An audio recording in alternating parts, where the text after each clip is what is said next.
Hello, this is Gina with Tappecue, and what we're doing here is we're using the Tappecue AirProbe2 with a Kindle Fire.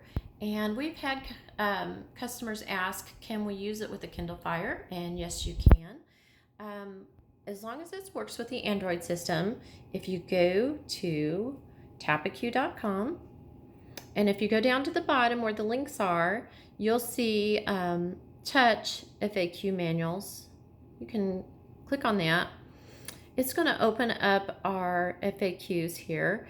And if you search APK, you'll find the Tappecue Android app here, which you'll download. And once you download it, it'll ask to allow unknown sources. You can say yes, and it'll install. You have to enable location services. And then from there, you will be able to then use your AirProbe with your Kindle.